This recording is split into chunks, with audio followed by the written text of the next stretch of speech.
Transcurría la década de los 60. Las calles de un vecindario en residencial de Temple City, esto en California, servían como escenario de juegos para los niños de esa época. Se les podía ver correr en los patios delanteros de las casas, cruzando de un lado a otro, persiguiéndose entre sí y disfrutando al máximo de su infancia. Desgraciadamente, no todos los niños del barrio corrían con la misma suerte de formar parte de una familia funcional. Al interior de un hogar se sufrían las consecuencias de un hombre abusador cuyo peor crimen fue mantener a su propia hija confinada en una pequeña habitación, aislada no solo del mundo exterior, sino de su misma familia. Uno a uno se fueron sumando 13 años de esta terrible agonía que dejó secuelas irreparables en la vida de la pequeña. Esta es la historia de Ginny Wiley, conocida mundialmente como la niña salvaje, uno de los casos más severos en cuanto a niños criados en aislamiento social.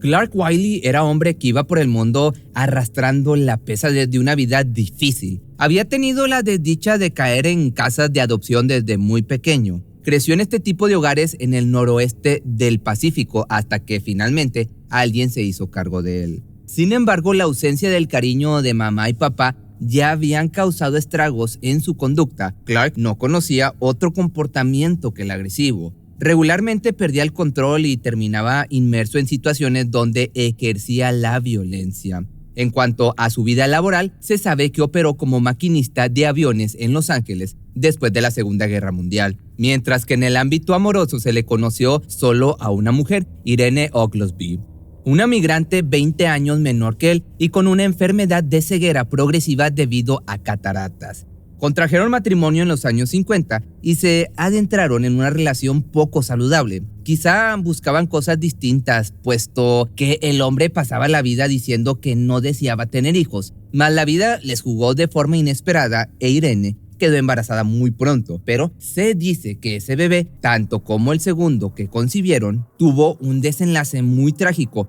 ya que presuntamente falleció a los pocos meses de nacido luego de ser abandonado por horas en un frío garaje. En cuanto al segundo, aparentemente perdió la vida a los 2 días de nacido tras ahogarse con su propia saliva.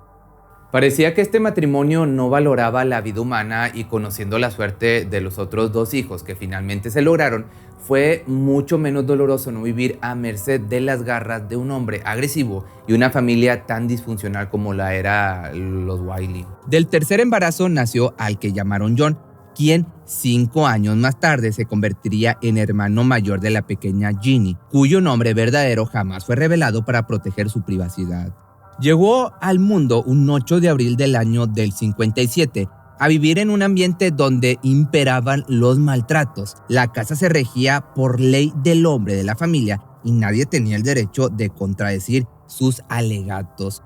De esta manera, con el paso del tiempo, contrario a mejorar la situación gracias a la presencia de los hermanitos, esta se vio mucho más afectada, no por su existencia misma, sino debido a un acontecimiento trágico que afectó a Clark de manera muy significativa. La gradual línea de agresión ejercida por el hombre sufrió un altísimo pico de alteración cuando le llegó la peor de las noticias. Su madre adoptiva había sido arrollada por un vehículo cuyo volante iba a cargo de un hombre en estado de ebriedad. Habían pasado 20 meses después del nacimiento de la niña y su vida estaba a punto de dar un giro abrumador, al igual que la de su hermano y madre, pero a una escala desgarradoramente alta. Sumada a la pérdida de la madre adoptiva, un médico le hizo saber a la familia que la más pequeña de la casa presentaba problemas de aprendizaje, así como también discapacidad intelectual. Para entonces, el padre, aún lleno de rabia por el accidente anterior, reaccionó sumamente mal llevando al extremo las palabras del médico. Incluso se podría decir que enloqueció un poco al creer que de una u otra manera le podían arrebatar a su hija o que se vería en la necesidad de internarla en una institución especializada. La información sobre este tipo de enfermedades pecaba de escasa y muchas familias de aquella época en la misma posición se llegaban a avergonzar de tener un familiar en esta condición. No se sabe si fue por vergüenza, maldad pura o una falsa creencia de protección lo que llevó a este sujeto a actuar como lo hizo, pero lejos de hacerle un bien a Ginny, la destruyó por completo. Una vez enterado de la discapacidad de su hija, la tomó en sus brazos y se dirigió a la habitación más pequeña de la casa, ese agujero que se convertiría en su confinamiento durante los próximos 13 años.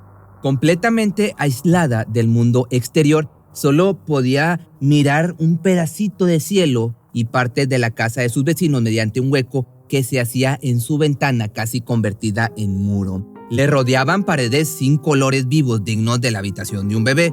No tenía manera de distraerse con algún juguete didáctico. No escuchaba nada, no veía nada, ni radio ni televisión.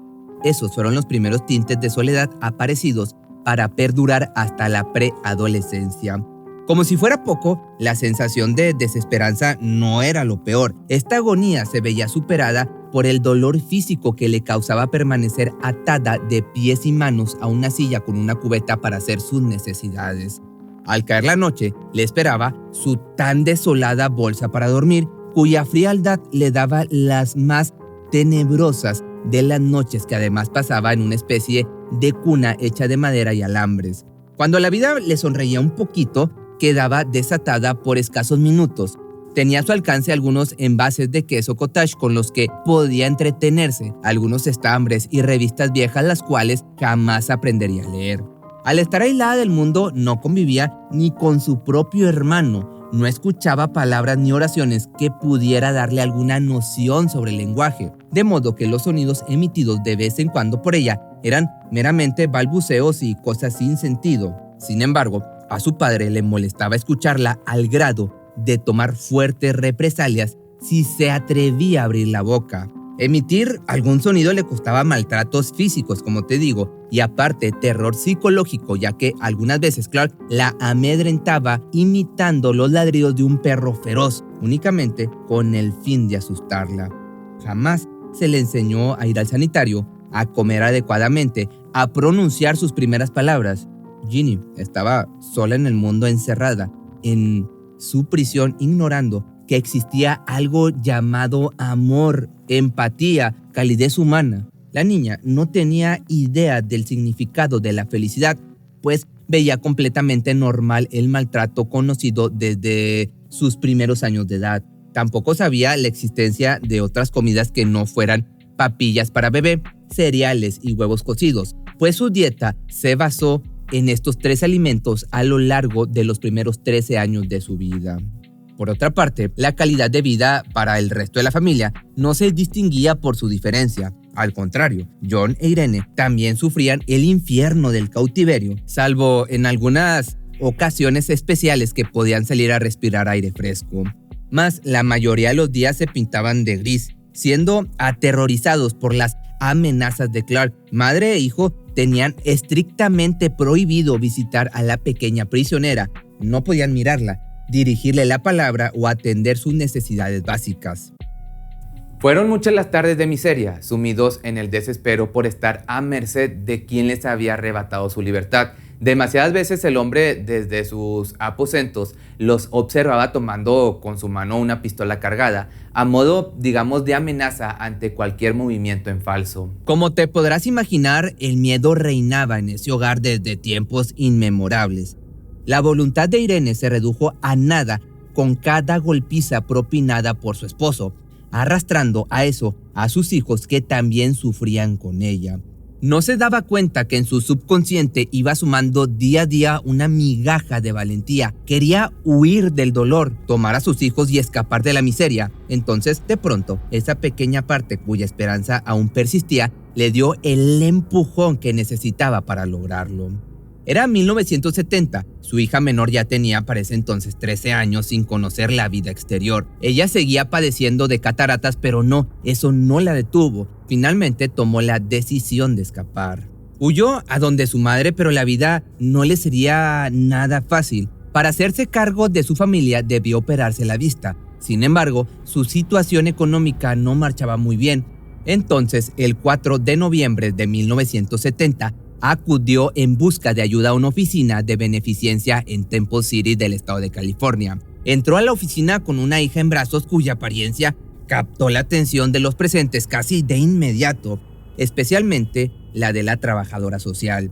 Para usar pañal se veía muy mayor. Sus ojos vagaban hacia puntos indefinidos en el espacio y mantenía sus manos como si se sostuviese de una barandilla imaginaria al tiempo que emitía ruidos muy infantiles. A su mente llegó la idea de que era una niña autista de aproximadamente 7 años. Por tal motivo, cuando le fue revelada la verdadera edad, quedó estupefacta. Tenía 13 años. La mujer no lo pensó 2 veces y llamó a su supervisor, quien, al percatarse de la siniestra situación, dio aviso a las autoridades. Estaban frente a un severo caso de negligencia y maltrato infantil. Ginny entonces fue trasladada a un hospital de niños en Los Ángeles, donde rápidamente se rodeó de pediatras, psicólogos y lingüistas que, impactados por su condición, solicitaron examinarla. Prácticamente hablando en nombre de la ciencia, comentaron que era un caso de oportunidad para estudiar el desarrollo del cerebro y el habla. Opinión secundada por el Instituto Nacional de Salud Mental, que donó fondos para la investigación. Prácticamente designaron un equipo de profesionales para utilizar al adolescente como objeto de estudio sobre las consecuencias del aislamiento, el cual estuvo a cargo de David Rigler. De las primeras cosas que se identificaron fue su excesivamente limitado lenguaje. No entendía más de 20 palabras, la mayoría de ellas muy cortas y negativas. Podía decir cosas como detente, ya basta, no, pero la mayoría del tiempo permaneció en silencio. En cuanto a su movilidad, tampoco era la mejor, pues de lo poco que podía hacer era realizar una especie de pequeño salto con las manos en forma de C a la altura de su pecho, simulando agarrar alguna barandilla. Parecía tener un futuro muy poco alentador, mas los profesionales encargados pudieron brindarle los conocimientos necesarios para aprender a ir al baño por sí sola, a vestirse, masticar y jugar. Mediante trabajo y esfuerzo amplió un poco más su vocabulario e intentó comunicarse de la manera que le pareció más fácil, sustituyendo por dibujos las palabras difíciles de pronunciar.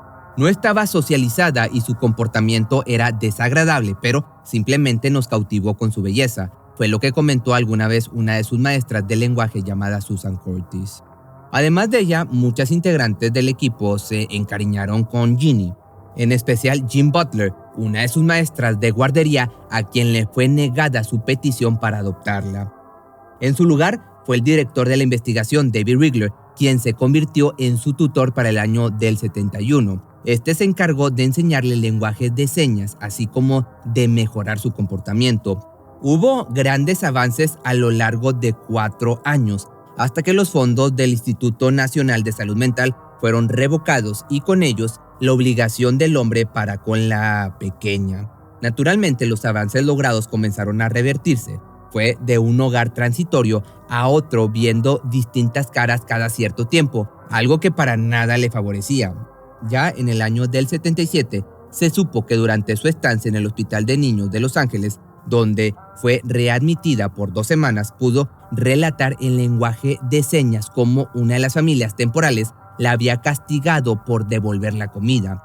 Las consecuencias de este acto se vieron en la pérdida total del habla de la joven. De sus padres ya no se sabía nada. Por su parte, Clark se había quitado la vida un día antes de presentarse ante la corte acusado de maltrato infantil. El mundo nunca lo entenderá, fue lo que escribió en una nota encontrado al lado de su cuerpo. Con respecto a su madre, apareció cuando ella tenía 18 años. Solicitó a la corte retirar los cargos de abuso que también recaían sobre ella y recuperó la custodia de su hija, gusto que no le duró mucho tiempo considerando lo poco que podía hacerse cargo de ella. Trabajando de empleada doméstica, era complicado atender las necesidades especiales de la joven. La suerte de Ginny nunca mejoró del todo. Siguió al cuidado de instituciones sin poder formar parte de una familia que la amara tal cual era.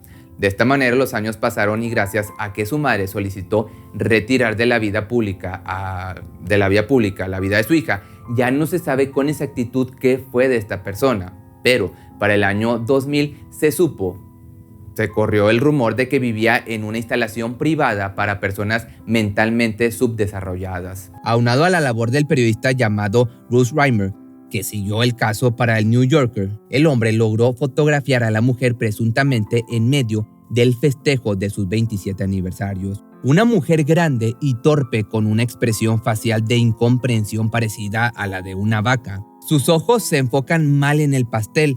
Su cabello oscuro ha sido cortado de forma irregular en la parte superior de su frente, dándole el aspecto de una reclusa de un asilo. De esta manera fue como la describió. Pero finalmente, en el año 2008, su hermano John se pronunció mediante una entrevista para la ABC News diciendo lo siguiente: siento que a veces Dios me falló. Quizás yo le fallé a ella. Traté de sacar a Ginny de mi mente por la vergüenza, pero me alegro de que haya recibido ayuda. Como último dato, dejamos la razón del por qué Ginny fue bautizada de esa manera. Según la doctora Jean Butler, surgió como idea de un espíritu mágico encerrado en una botella esperando a salir. Si te gustó este video y tienes alguna petición, me puedes escribir por aquí abajo en los comentarios, ya sea que me veas en Facebook o en YouTube, o en mi Instagram, que me encuentras como Pepe Misterio MX, o también por mi correo, que es correo@pepemisterio.com.mx, que de hecho, si tienes alguna historia personal que te gustaría que contara, también me la puedes mandar.